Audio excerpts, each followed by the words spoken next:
My topic for today is caudal block. So I'll be dealing with the various techniques of caudal block and I will be focusing on ultrasound guided caudal block. So I have no financial or other conflict of interest. Some photographs may have been sourced from internet from educational sources. The caudal block, the first person who described caudal block was Meredith Campbell in 1933. It is a continuation of the epidural space in the sacral canal.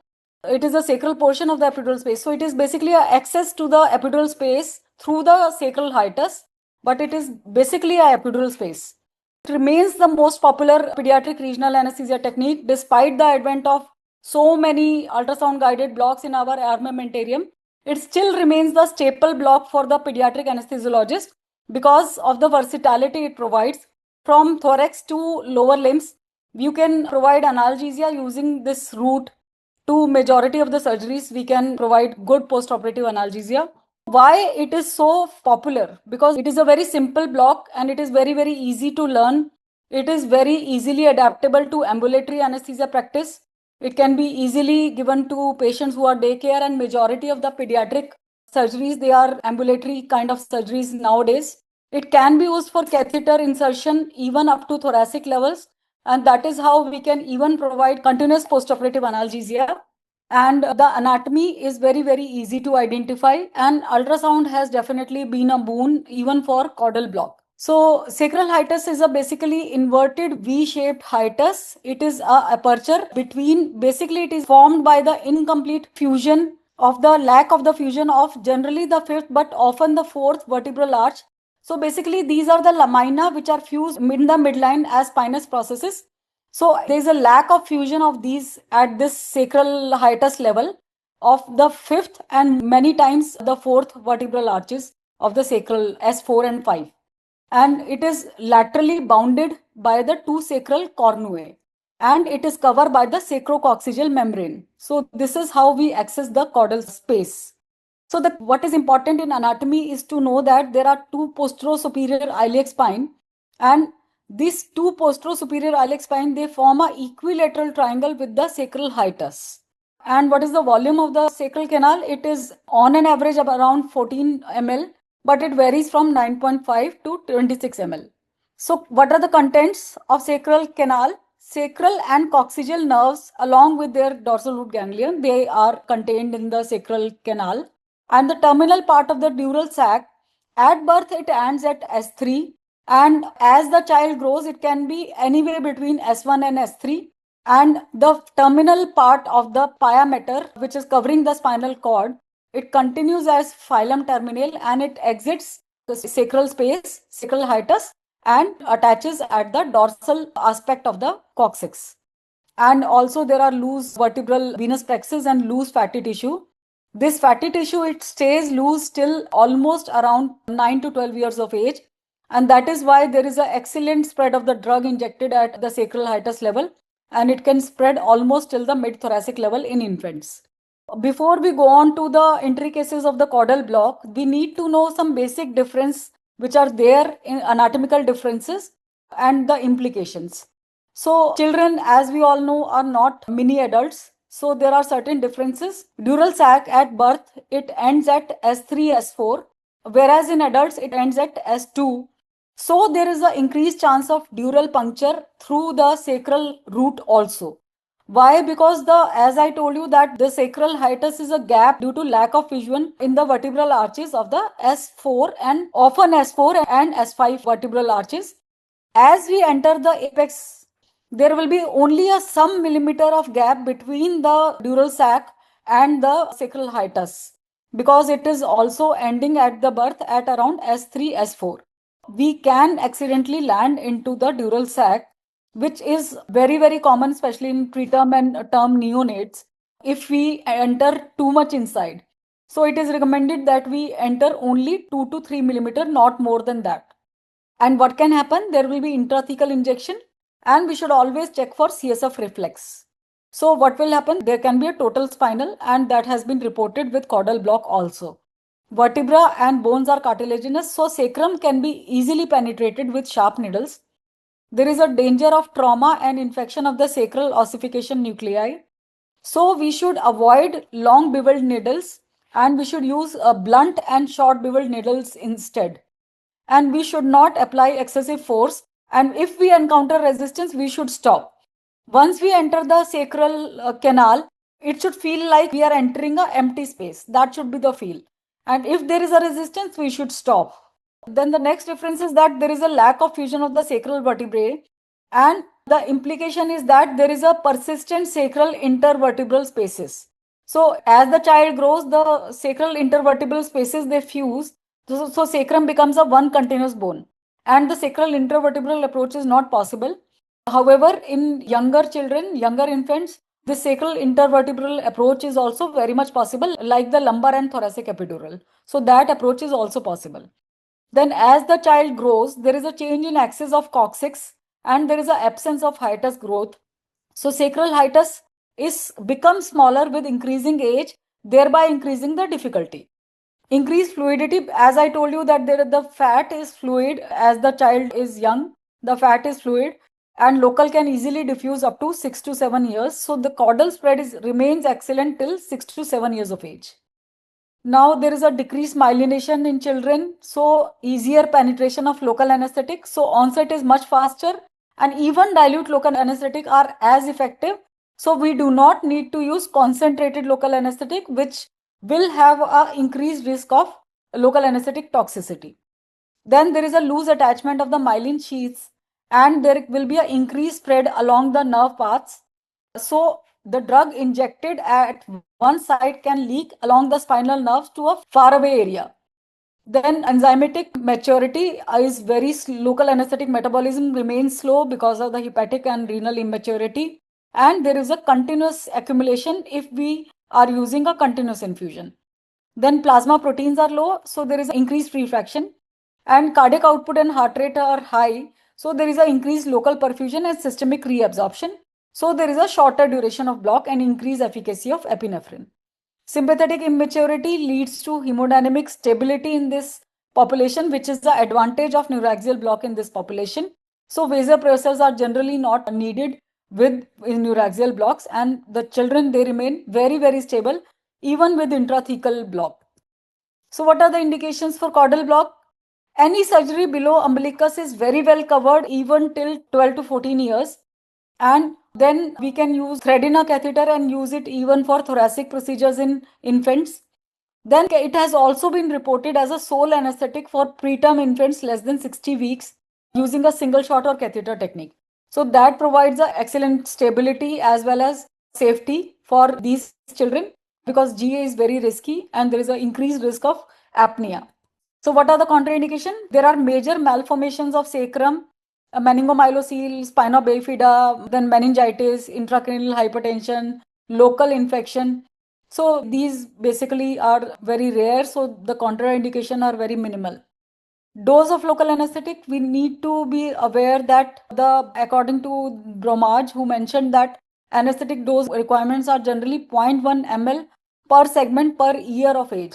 So it actually varies with the age. But however, as a general guidance, if we give more than 1 ml per kg, if it is required, the dose of more than 1 ml per kg is required through the caudal route. The dose requirement is coming out to be more than 1 ml per kg, like for mid thoracic blocks. Then it is better to go access the epidural space at a higher level, that is lumbar or thoracic, that is make it segmental rather than going through a caudal route. So larger volumes, which if they are given through caudal route, they may spread very high up and then can lead to complications. So dosage requirement, Armitage formula, which was initially described, mentioned 0.5 ml per kg for sacral root dermatomes, 1 ml per kg for sacral and lumbar, 1.25 for mid-thoracic and mid-thoracic level.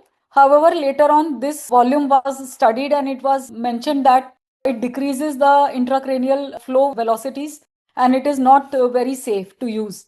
So it was recommended that we should not go beyond 1 ml per kg for caudal blocks. So modified Armitage formula was described, which mentioned the procedure rather than, dermatomes. So genital and anal procedures 0.5 ml per kg, that is perineal procedures 0.5 ml per kg. Level up to T12, that is for inguinal surgeries 0.75 ml per kg, like for inguinal hernia. And for levels up to T10, that is umbilical procedures, we go for 1 ml per kg. Pharmacology, long-acting local anesthetic, generally diluted local anesthetic to avoid local anesthetic toxicity, 0.2 to 0.5, 0.2% levobupivacaine, bupivacaine or ropivacaine are generally the most commonly used, 0.2 to 0.25%. We should strictly calculate the dose and limit ourselves to well within the maximum recommended dose. So these are the dosage requirement. I am sure everyone is very familiar with them. However, one thing which is important to mention is that if you are using continuous infusion in infants, then we should limit to 0.2 to 0.5, 0.25 mg per kg per hour for infants who are less than 6 months. And this also should be limited to less than 48 hours. Then various adjuvants have been described: morphine, fentanyl, sufentanil, clonidine, dexmedetomidine, and ketamine. My personal favorite is either morphine for very major surgeries where some, higher up dermatomes may be involved and prolonged analgesia is desirable if I'm going for single shot. And otherwise, I routinely use clonidine as an adjuvant. Complications, they are very, very rare. So failed patchy block, lateralization, dural puncture for low-lying and anatomical variations. Local anesthetic toxicity, yes, it can be there. Lot of cases are reported. Caudal is one space where the local anesthetic toxicity is higher because it is a very vascular space. So another factor is that there are extradural veins do not have valves. So retrograde flow is fast once the drug is injected intravenously. Then infection can lead to sacral osteomyelitis. So previous authors have mentioned that lateral placement of the patient with neck, hips, and knee maximally flexed is associated with significant cephalad shifting of the dural sac, so which is advantageous if you want to avoid the dura. And dural sac can actually be lower than S3 in 8% of older children also. Equipment, we should use age appropriate equipment, but what is most important is to use short needles and short beveled needles, because longer needle, if we inadvertently enter too much inside, that will lead to intrathecal puncture and injections. And stellated needle, why they are important? Because there is a concern of epidermoid tumor formation. Alternatively, we can go for IV cannula, especially for catheter insertion, it is commonly used. And then Tuhi needles for if we are planning continuous caudal. Pediatric spinal needles have also been used, but Crawford needles are the ones which are specific. Then there is a concern of epidermoid tumor formation because of the tissue coring into the spinal space. However, the studies have seen that these are non-nucleated epithelial cell. So there is a very, very minimal risk of formation of epidermoid tumor due to tissue coring because these are non-nucleated, and also the chances of spinal puncture is very, very rare. So this is actually not a very big concern. And even in an institute like ours, we are using hypodermic needle most of the time. One precaution which you can do is you can pre-puncture with a hypodermic needle, which will avoid tissue coring. So various techniques which are described is landmark technique, neurostimulation, use of ECG tracings, and contrast enhanced fluoroscopy guidance or ultrasound guidance. So caudal landmark guidance, all of us are using the two PSIS. When they are joined with the sacral hiatus, they form an equilateral triangle. But practically, how do we do it? What I do is I place my index finger and my thumb over the two PSIS. This becomes one arc, and I then drop my thumb to in the midline downwards. So what will happen is that my thumb will automatically rest over the sacral hiatus. So this technique is successful for me for in majority of the cases. Another way to palpate is that you go upwards from the nuchal cleft, and then you will palpate the coccyx, and then you will, as you move upward, you will feel a depression in the center which is bounded on both sides by bony prominences, which are the sacral cornuae. So that is how we do it. And how do we puncture? Initially, we puncture at around 90 to 60 degree. Then as we puncture the sacral hiatus, we gradually lower the needle angle and make it from 60 degree to around almost parallel to the skin surface to around 15 degree. And then we advance for 2 to 3 millimeters. So this is how we palpate, and these are the two PSIS, and this is the sacral hiatus, which are forming almost equilateral triangle. And this is how we can keep two fingers over the PSIS and one over the sacral hiatus to guide our injection. And while injecting, we should ideally palpate at the tip of the needle to see for any subcutaneous swelling. So we can do saline injection instead of using the local anesthetic. I always use saline for so that we do not waste the local anesthetic, which is very, very precious in this population because the dose is limited. So if the saline can be injected freely, then it is in a correct position. Then aspiration test, negative aspiration of CSF or blood should always be tested. However, it is not foolproof. So slow incremental injection is the most important technique. Local anesthetic dose, it should be local anesthetic test dose is also recommended. However, majority of the pediatric anesthetists I know of and I have discussed this, majority are not using test dose. But this is one precautionary measure which you can use, that you can give a test dose of 0.1 ml per kg with 0.5 mic per kg of adrenaline. So intravenous or dural puncture can be accidental, this dural puncture or IV can be noticed. And ECG should always be seen. Another thing people do is that they add the adrenaline to the local anesthetic itself. And then that whole local anesthetic will act as a test dose. So this is how the T wave changes will be seen, which are the most specific in pediatric population. Because pediatric patients, they are under general anesthesia, the test dose will be confounded. So if we can see these T wave changes, they are the earliest and the most sensitive. Whoosh and swoosh test are the tests which are recommended to know whether the correct placement. So whoosh was basically 2 ml air was injected and lumbosacral spine was auscultated to see for any whoosh kind of sound. However, it was discouraged because of the complications, hemodynamic and other complication, neurological complication. And this method was then refined by using a saline instead of saline or local anesthetic instead of the air. So 1 to 1.5 ml of saline was rapidly injected and an auscultation will reveal a swish kind of sound. However, it is remains subjective. So now we come to ultrasound, which is the biggest advancement in pediatric regional anesthesia, which has definitely changed the landscape of regional anesthesia in pediatric patients. So it has many advantages. However, for caudal block, the main advantage is that we can rule out any anatomical abnormality.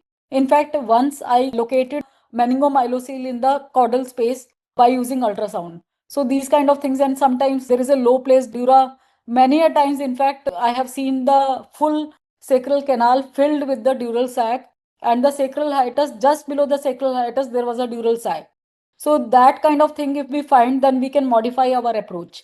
We can abandon the procedure and we can go for other techniques.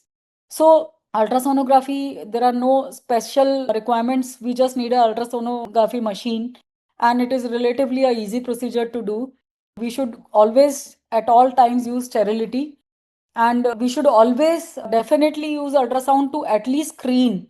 If we are not using it live or dynamic needling, we should at least use it for screening ultrasound and to rule out the low-lying dural sac or any other abnormalities. So, and also we can see the depth of the sacral hiatus. So what are the ergonomics? Same as for other ultrasound blocks, the ultrasound machine should be placed in front of the operator. So machine, patient and the seated provider. It is always better idea to sit down and do the block comfortably, which will give us better ergonomics and better needling. A scout scan can be done before we go and wash to assess the position of the dural sac and its relation to the membrane. And then instead of using small footprint, this hockey stick probe, though it is recommended for pediatric regional anesthesia, I prefer to use a longer linear probe, the adult linear probe. Why? Because it gives us the indication of the spread to a distant area. So if the dural sagging can be seen distantly, that gives us an indication of good spread. How do we identify? There is a frog sign and a pumping sign. So when the probe is placed transversely over the sacral hiatus, we will see these two mounts, which are the sacral mount. These are the two cornuae. They are similar to the eyes of the frog. If we assume that these are the eyes, the two sacral cornu, they are the eyes, then this is the sacral hiatus is the mouth. So this hiatus is the mouth.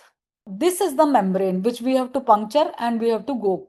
The caudal block can be done out of plane through this approach, or then we can turn the probe to 90 degree. And when we turn it 90 degree, we will see this kind of appearance. This is the dorsal sacral wall. This is the ventral sacral wall. And this is the sacrococcygeal membrane, which is bridging this sacral hiatus. Here we can do a in-plane needling. And when we do a in-plane needling, we will see the dura will be sagging as we are injecting. Correct position of the needle will show that the test bolus of the saline expands the epidural space. So that expansion is known as the pumping sign, and the dura will be seen being displaced posteriorly. This is one video of the scanning. This is the frog sign which I was referring to. This is the two eyes of the frog and this is the mouth of the frog. Now we have turned the probe to 90 degree. So as you can see, this is the sacrococcygeal membrane which is clearly seen here. This is the caudal space, and here this is the sacrococcygeal membrane which we will do a in-plane needling. And as we inject, there will be expansion of the epidural space and the dura will be seen to sag anteriorly. So this is how we do a in-plane needling. So this is the needle approaching in plane, and this is the injection, and we see the sagging of the dura. This is the anterior displacement of the dura when we inject the drug. So this is the caudal end of the dura. You can see the dural sac, and this is the drug being deposited. This was the pumping sign. This is the color Doppler sign. As we inject, the drug will be seen in one monochrome being injected. So that signifies that the injection is occurring in the correct place. This is another video of the pumping sign which I was referring to. So this is my needle which is seen in plane in the caudal space. As I'm injecting, you can see the drug expanding the caudal space.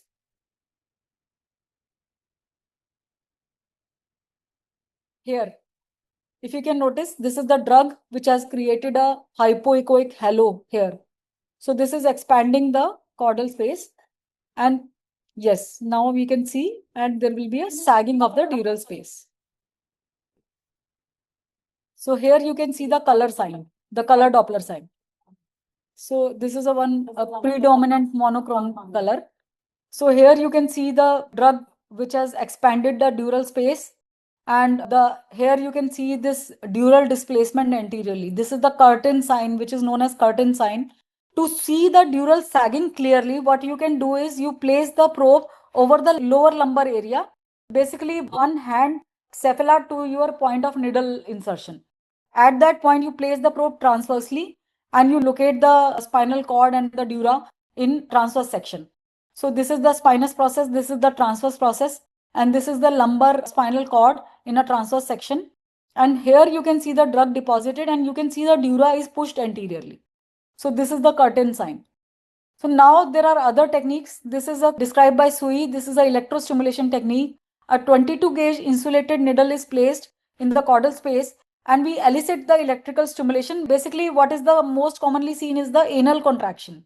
1 to 10 milliamperes, if you can elicit the anal contraction, then your needle tip is in the correct place. That is S2 to S4 are being stimulated. But if you get a motor response at less than 1 milliampere, that means the needle tip is in the intrathecal space and you should withdraw it. So if you are inserting catheter using a electrostimulation guidance, then as the catheter ascends, you can see the movement ascending from lower limb to the thoracic level. You can see the ascending movement. Then there is a fluoroscopy guidance. You can just inject a little bit of contrast through the needle and you can see a Christmas tree appearance. So this is basically not a common practice for your routine OT blocks, but it can be used for some complicated cases as an adjunct or for chronic pain procedures. Now there is a continuous caudal catheter insertion which can be guided by landmark technique. It can be guided by ultrasonography or fluoroscopy or electrical guidance. Colonization rates is basically concern. However, tunneling is said to decrease the colonization rate. It can be done using IV cannula, that is a 20 gauge or 18 gauge IV cannula, or a Tuhi needle can be used to thread the catheter. And the catheter goes very, very freely in the caudal space, especially in an infant. I have used the caudal catheters till 2 years of age, and there was no difficulty in threading the catheter.